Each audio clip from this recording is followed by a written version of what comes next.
Welcome back to Seablock. Today we're going to be getting into bricks. Before I do that though, I just finished a piece of research just for your benefit more than mine.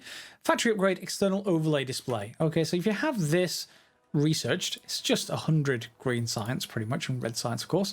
You can go into any of your factories. Let's say this one. This is my only output, is it? Yes, it is. So if I just take out some of these basic circuit boards, I think I've got some here. Yes, I do. If I go over here and I go across these boxes which now appear, I should be able to just pick one of these up and place them in there, and that will show up on the outside. So when the alt mode is on, you can see exactly what each actual factory is doing for you, which is good. I like the idea.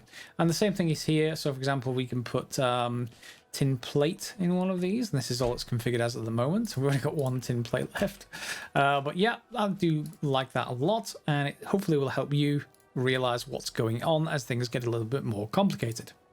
Anyway, today, bricks. We need to start out by just making some washing plants, and we configure these the same as we've done in previous sort of attempt. We're just going to configure it outdoors for now, rather than putting it in a building, because I'm out of iron among other things. And let's get that started with viscous to heavy mud water, and then heavy to the next one. There we go. So both of those are now configured, and out of this will come concentrated mud water. We're going to need water input at the top there, so let's just get a pump, and let's just get that configured. So we want water there, and I would assume we're going to want water on this side as well. So let's just connect them all up. There we go. Nice water. And then on the output, we're going to need a flare stack, so I'm going to get one of those. We're going to flare it all. I'm not going to put any kind of valve in there. And that just means that we'll end up with mud water. Now, we are going to end up with mud occasionally. You know, 50% chance of 0 to 3 mud, there is some.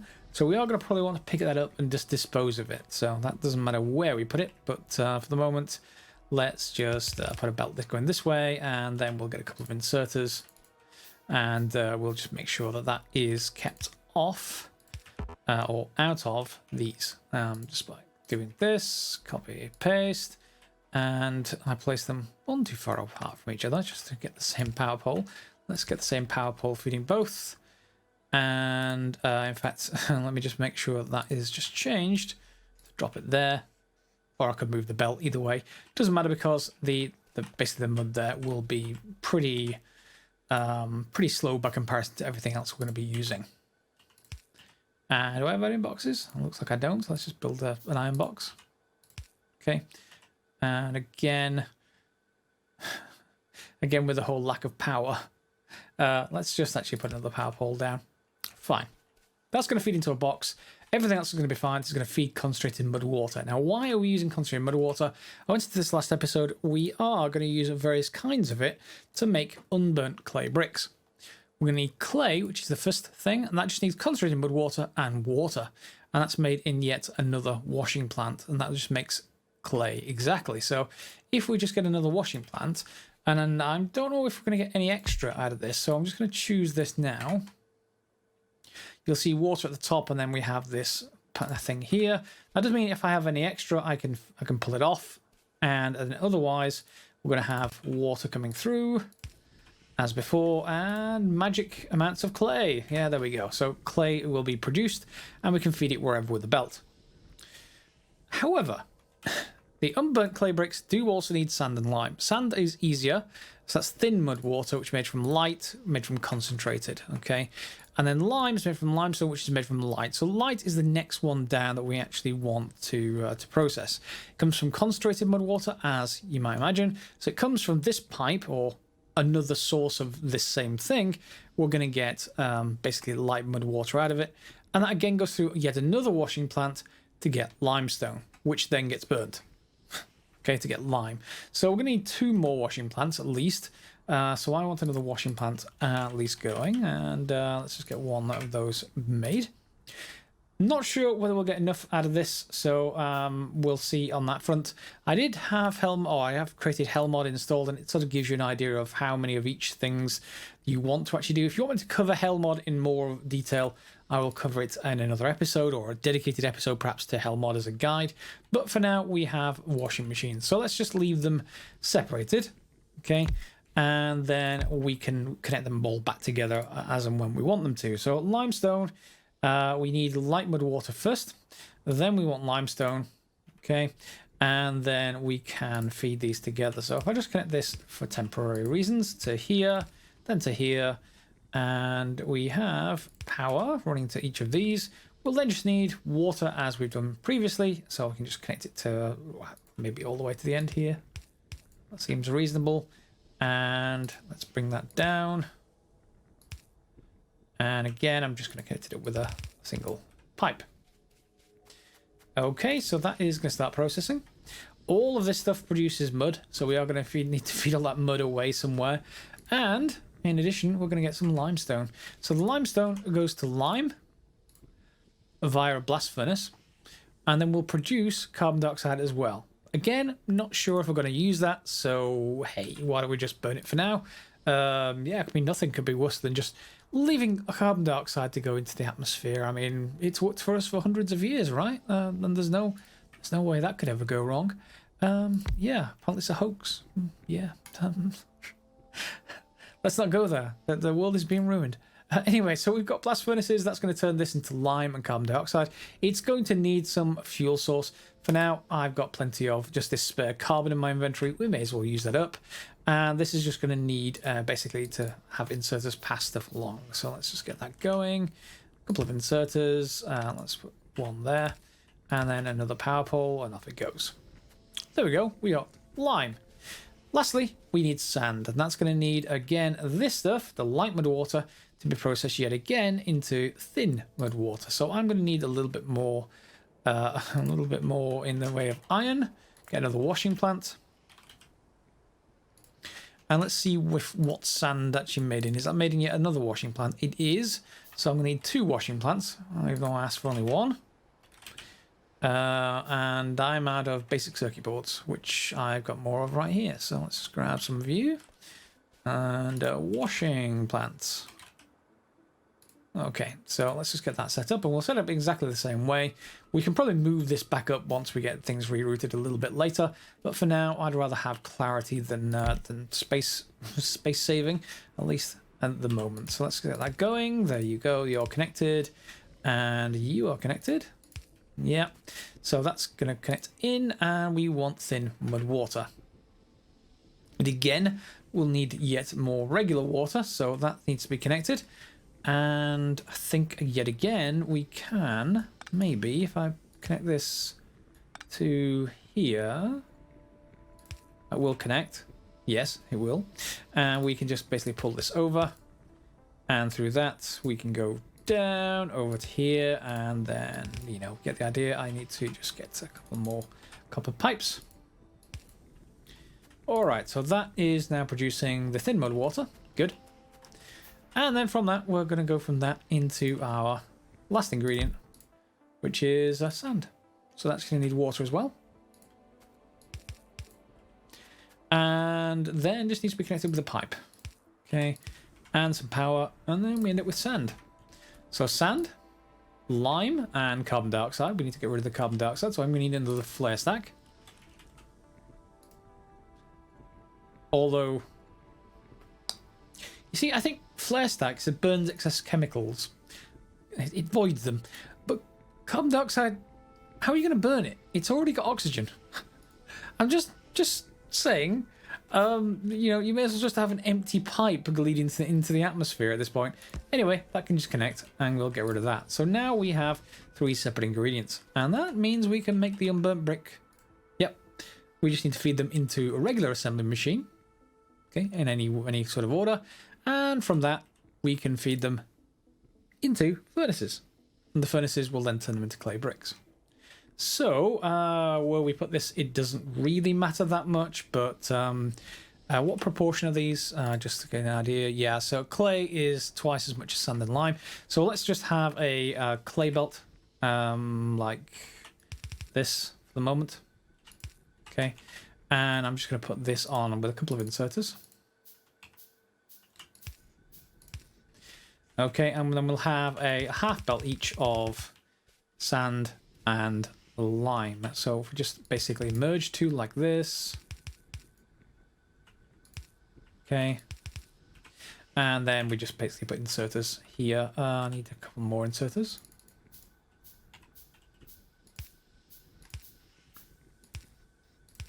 There they go. So that's 2 belts. And we will feed them upwards for now. And then we'll feed them back in to themselves over here with some assembly machines. So assembling machines. Let's just make, I don't know, let's just say 2 or something. A couple of furnaces, which I probably already have around me. Do I not have furnaces? Should be easy enough to make them. If we don't even need metal mixing furnaces, that is. And let's put them in here. So let's put them like that. And then let's take a look at some furnaces. And then connect everything up. So in you come. We need some inserters. 1 more there. And then a couple more just for good measure, just to feed this into boxes. Order the boxes. And that should do the job. Power. And select the recipe. So we want bricks.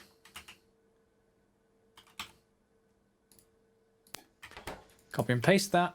They should automatically be made into everything we need. I'm just going to feed in some of this spur carbon. The clay bricks themselves, we don't need huge amounts of them, to be fair. And I'm going to need another couple of inserters, aren't I? So I did comment, it did say just build a box of them or something, because they are going to be needed for buildings, but for anything else, we don't care that much. So I'm just going to get a couple more inserters there. And let's just put them in here and here. Cool. And we'll just build this to pick up further away. So I'll build that. There it goes. And same thing there. And they should start being made. Good, good. That will convert across, of course, and then be converted into bricks, which will be fired in our furnace. Or rather, a kiln, I guess, if you want to think of them this way. And they're going to start being produced here. Now, I haven't really bothered balancing this other setup because I'm not really concerned about high throughput here. Having some of this be blocked here, which will naturally send stuff this way and go down, it really doesn't matter because I don't need to keep everything the same. All right, so that's all the entire setup for bricks. Now that we've got our brick resource done, let's go and talk a little bit about scaling up this crystal dust. We've got it running here. You'll see it's pausing a little bit. That's generally because in here I've added another set of our washing plants and it is filling up this belt. It's basically not able to basically pull all the system's not able to pull off all the geoclusters in time. So yeah, we're getting this pause because some is now making it past the end of our crushers. It's a sign we just need more crushers. So instead of doing that, we're just going to split things up a little bit more and maybe get some other bits and pieces going. So we are going to need something like this. I'm going to need to get some more belt. Let's just make a few more bits and pieces of belt just for spacing reasons more than anything else. So I want some belt like here, like that, and then we can put in some more of these splitters just so I get an idea of how I need to lay this out more than anything else. So I've got a couple of burner ore crushers. We're not going to use the burner versions, but we are going to use the full versions. We're going to have an input and some outputs. So, you know, like this. And another output. This is going to be our output line here, which is going to go around the bottom, wherever we put that, and then back like this. So this is going to be the ideal layout, at least for me. And you can take a blueprint of it however you want. I think, in fact, I am going to take a blueprint. So let's just grab my blueprint tools. So let's just grab a new blueprint. And I want to grab everything, including... Yeah, everything including the... In fact, let's just get rid of that blueprint for a second. Just going to get power put in here first. That's going to be good enough. Okay, there we go. Blueprint. Let's take that. And let's just call it, I don't know, crystal crushers. Click on create. I'll just put it in my inventory for now. At this point, I can just pick this back up and then I can lay this down anywhere. And we're going to want to obviously lay this out for, well, basically all 6 of those crushers. I'm going to move it up a little bit more just because I don't have all of this stuff in my inventory yet, though. So I'm just going to basically put down, where's my crystal crushers? There it is. I'm just going to shift click to stamp this down, basically, and we'll decide where to put it later. So if I put it, let's say 1, we're going to overlap it perfectly. So 2, 3, 4. I'm obviously going to need more land. I do have enough land, thankfully, though, to make this a little bit easier. Yeah. Okay. And I'm just going to continue going out this way. That's enough for now. We've got another growth over there. It's desert garden, desert garden, desert garden. Okay, so back to the crystal crushers. So 1, 2, 3, 4, 5, 6. Now, of course, the 6th one, you don't need the same stuff here over here because you've filtered everything out by this point, so you're definitely not going to need that. And the last thing basically there is, so filter 1, filter 2, 3, 4, 5, and 6, that's not going to be needed there either. So basically, all of that's gone, and then you can just basically connect it with regular belt there, like that. And then, of course, all of these need to be joined together somehow at the bottom. We'll figure that out a little bit later. And because you get the geodes different ratios, so geode, let's see what the ratio is there. You see, you get more than likely 75% chance. So blue and purple are the most numerous, as is red. But purple is not as good because you get only 1 of them, and these you get a chance of 2. So red and blue need more than the rest. So it's probably going to be like 3 of these, 2 of these, and then 1 for everything else, I think, maybe. Although 1 yellow geode, so maybe that is that's going to be fine. Anyway, we definitely need more red and blue than the others. So if we have red and blue at the start here, and then we'll just reduce all the rest like this. And we can always add them in, as long as I make sure to leave enough space on the other side. So then we get it all planned out. That needs to be built, and then from there we can think about how we sort of reroute all of the geodes coming out, and then all of the ingredients come out of that. You'll see you've got an output belt for each section. And there goes our layout. You'll see there are now 6 lanes. They're all feeding in correctly. And you see the output is pretty much fully compressed. In fact, it is fully compressed. So this thing is as full as it can get, which means to get further than that, well, we're going to need a little bit more belt. And we can just run it backwards going this way.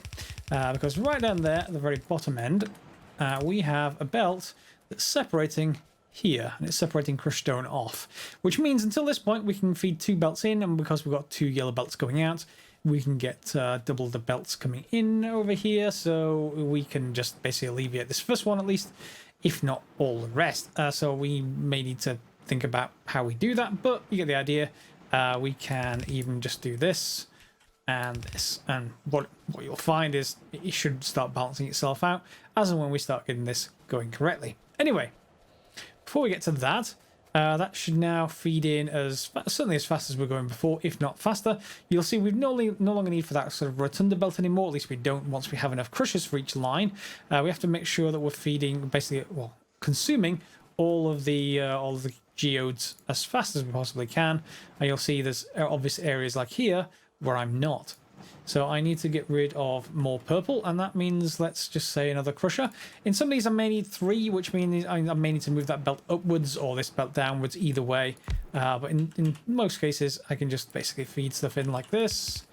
And then you're going to want to put the power poles between the crushers just to make sure everything will feed correctly. But other than that, that will feed in, that will feed out, and off it goes. And of course, you may need to just change which side of the belt they put onto depending on what you want there. However, that's going to get everything nice and free flowing. Same thing over here for the green or whatever else you want to do once it starts going. And well, ideally you want 2 full compressed belts here if we're going to split nicely at this junction right here. However, you'll see, yeah, crystal slurry is full, and it's full, which is good, because I turned other stuff off to get lots and lots of tin plate out because I needed more and more yellow belt.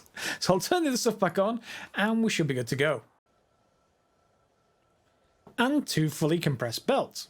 So we're going to take that a little bit further. And I've got this extra thing here. Basically what I'm doing is input a priority as output priority to the left. Basically, if this thing ever fills up, this line of crushed stone, it's just going to output onto this line here, and it already is doing so, which means I have more than I need of crushed stone on this entire belt. So we're just going to feed that straight into here, and we're just going to make another source of sand, basically. That is the easiest way of just converting this into something we can actually use. And let's just get another inserter. And just feed it there. There it goes. So anytime we get more than this belt can actually handle, or this splitter can handle, it's basically going to just dump it onto this right belt where we get rid of it. And I can go and pick it up. Which means this thing is going to flow as fast as we can. I'm keeping both sides of this fairly even back here, just balancing between these two. And you can see back here we're already getting a couple of issues where we're basically full. Okay, so we've got this red geodes here, 2 by 75%. Both of these first two are the highest sort of output possible. And they're first on the line, so I get rid of them first.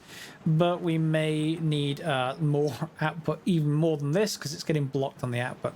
However, it is still flowing fine at the moment, and I'll keep an eye on it as that goes forwards. And of course, we can extend this array however we want to, up or down. We just need to move some belts out. I may need to leave more space in future, maybe. I should be able to send this belt, like, you know, sort of at that kind of level, and then we'll have more room at the top if we want to do that in future. So that's working fairly well. In here, I did put an extra line with getting rid of all the mud automatically. So you can see it's going out the top there. Nothing much is happening to it, and it is piling back. So that's because I'm not outputting it up here, which I need to. Once I remember to do that. There we go. Okay, and I have the same thing over here. It's the same line going past all of these where mud is being output, and it's being dumped into a box up here. So getting rid of it. We can of course convert that into grass, just as we have before, but that will bring it out of this and stop this from actually just basically seizing up. We can just put basically some geodes in these boxes. Yeah, yeah, it's kind of nice. Seems to show up quite well. And the same thing over here, you can see the various different icons. So I do like that kind of approach. So sometimes this is not fully compressed, sometimes it is. It sort of depends how they actually get on over here. It takes a bit more balancing. I just split out them into two separate lines entirely. So these three on the end, because these produce more, it's not quite balanced. But I'll fix it again off camera. But you'll see over here on this side, lots and lots of crystal dust. And that's outputting crystal slurry with a full belt of crushed stone. So I already turned on 3 of these. I'm going to turn on the 4th. Copy and paste. Mineral sludge is still going there. I want some more tin as well. So I'm going to turn on maybe a 3rd one there. And I'm going to turn this one back on. I think it was off. Yeah, we're going to turn this on to basically back to rubite. And that's going to turn into lead, of course. And I'm sure this will probably deplete my mineral sludge supply, but the more minerals I get through at this point, the better. I can then just turn this back off output priority because I've just been basically piling up the iron plates in case I need another building. As it happens, I don't need another building. So from there, we're going to move on to thinking about other things. The factory upgrades, we can do a bit more of that. So factory upgrade. There's a few things. One is that we can show a preview of what's inside it. I don't think I actually need that. Yeah. And then there's chest connections, which, yeah, I'm not bothered with that at the moment yet either. Circuit connections, stuff like that. Well, that's for blue science. So I've pretty much done all the upgrades I need for right now with that. However, let's probably get some other things going as far as some upgrades here. Metallurgy 2, that gets us the blast furnace Mark 2s, and of course all the Mark 2 stuff need that clay bricks. That's why we made it this episode, because the next set of upgrades all need it. So yeah, we'll be able to use those. I'm not feeding a huge amount into blast furnace right now, so I probably don't need the Mark 2 versions as yet. We can, of course, get ore crushers, so that's the next thing. We can crush faster. faster crafting speed. I think I am going to want that, so I'm going to take that as it is. And you get different recipes. So you get the iron and copper ore advanced recipes. They need us to make more different types of ores to start off with, but when we combine them with mineral catalysts, which we've not come to yet, but we combine them, you get just pure output. And that means you don't end up with a building like this, you end up with a building just for iron. So if we just look at mineral catalyst, you're not on there. Catalyst, there it is. Okay, again, sometimes that doesn't come through. It's just from mineral sludge. And you put it through a crystallizer, it turns into mineral catalyst, which you can then turn into hybrid catalyst. That's for later to make the more advanced ores, titanium. But in the meantime, you can actually just use it for just converting straight into iron ore. You do need to make Geolite, of course. And for this one, you need to make Crotinium. So it is more than just that, that thing itself. But we've already making Saphirite, Geolite. We can make using Geolite ore, which we can make just from mineral sludge. So as before, same kind of recipe. We just need slag processing 2 for it. So that is something we can look at. Slag processing 2. And does that need anything else? No, that can be taken next as well. That is also only 50 red and green science. So yeah, and you can see some of the filters down there as well. Someone did say there is ceramic filters if I got sick of these iron filters over here. So we're going to need to look at that as well at some point. So ceramic filters, and that is also slag processing 2. So you get that from alumina and the filter frame. So instead of using that charcoal line that I really don't like having, you can get to alumina, which you need to make. But it is not that hard to make from memory. I did it in 0.16. I can't remember which recipe I used. Probably this one to start. So alumina hydroxide maybe. So aluminium ore and sodium hydroxide, which is just saline water basically. And we already know we can make that. That comes out of the end of our washing machines. If we extend them all 5, we end up with saline coming out the end. And aluminum ore is just from Geolite. And of course we know we can make that as well. We need a few pieces of research to actually get to it, but we can convert across to better filters than those. So today we've got all the bricks, sort of all the bricks that we are probably going to need. Yep, there's a couple of thousand bricks in there already. I'm not sure I'm going to need that many. However, we have another source of mud. We can turn that into yet more land. There's crushed stone here. This is already, well, that's 29. That's pathetic. How much other stuff do I have in these down here? 900 and 500, 600. So you can see this is rapidly starting to increase the amount of land that we can actually use. So let me just fill in some more land. I'm going to leave these spaces here for water. I did get water fill. Now, do we have that already? Water fill. Is that the water fill? No. Does it have to be researched, maybe? Water fill? Yes, it does have to be researched. But it only takes 50. Only takes 50. So why don't I just do that? Water fill means I can just fill in on the land everywhere, and if I want water back again, I'm basically going to dig a hole. That's what it's basically letting me do, and that's only really for Seablock. You need that sort of thing. I suppose you could use it in a regular game as well, but lets me just not have to worry about making mistakes. Otherwise, stuff like this will cause problems when I need to scale. So for the moment, it's fine as it is. So yeah, lots of nice land we can extend this with. There we go. And that's looking pretty nice. Yeah. So if you enjoyed today's episode, give it a thumbs up below. Feel free to click on the bell for notifications. That's, of course, if you are a subscriber, but more subscribers are welcome to the channel. And yeah, we'll get to some more stuff in Seablock next episode. Probably a fair amount more research I need to do, work my way through the green research, and just scale this up a little bit more. This is actually all flowing quite nicely now. We're pretty much picking up all the input we need, and all the output's going there. Is that because we're basically, that's not fully compressed? Is some of this seized? That's not seized. That's not seized. And they're all inserting, so yeah, this is running as fast as it possibly can.